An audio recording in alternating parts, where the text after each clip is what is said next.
You ever catch a whiff of something, maybe cut grass or an old book, and bam, you're just instantly transported back in time? It's wild, right? Okay, let's dive into this, because we're about to uncover the fascinating science behind how our sense of smell is basically a secret key to our most powerful and sometimes forgotten memories. Think about that for a second. It's a pretty profound statement. One single scent can just cut through decades of mental clutter and pull a vivid memory right to the surface. And this isn't just, simple nostalgia. It's a direct line to your past. And the reason why is literally hardwired right into your brain. Just think about it. That slightly dusty, almost vanilla-like scent of an old book. Or, the rich, energizing aroma of fresh coffee brewing in the morning. Or even that unique, earthy smell of rain hitting dry pavement. You know the one. Each of these can trigger an incredibly specific moment. So the big question is, why does smell have this almost magical power over our minds? So how does this whole magic trick actually work? Let's peel back the layers here.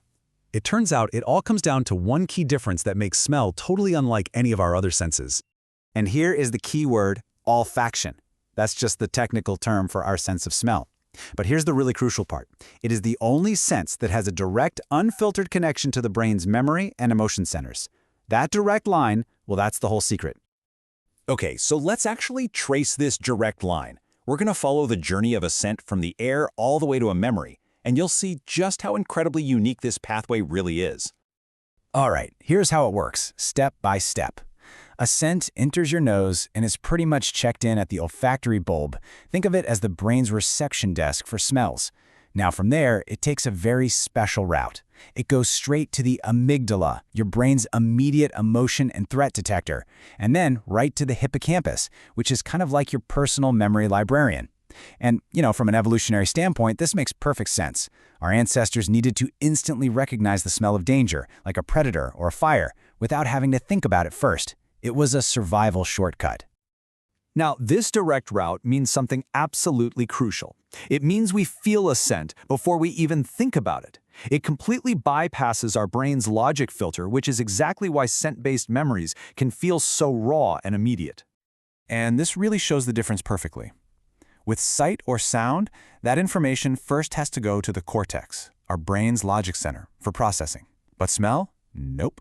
It takes the express lane right to emotion and memory. And that's why a song might make you think of a memory, but a smell can make you feel like you are right back in that moment.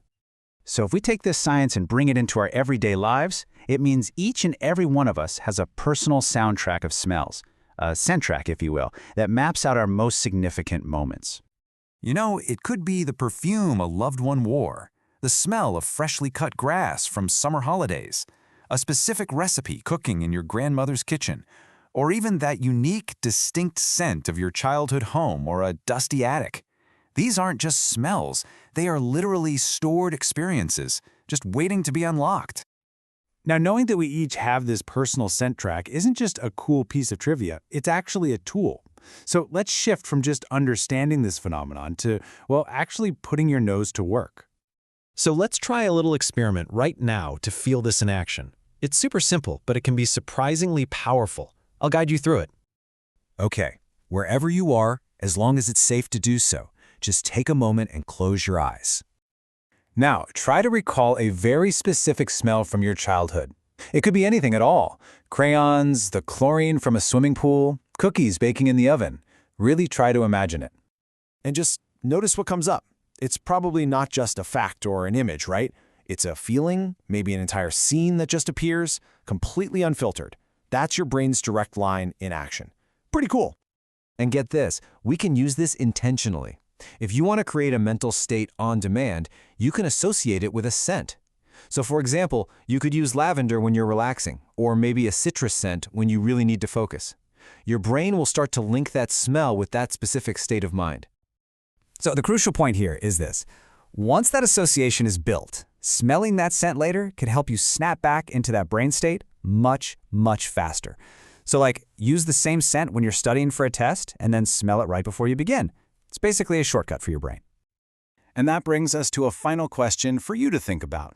Out of all the smells in your entire life, which one acts as your most powerful time machine? What memory does it bring back?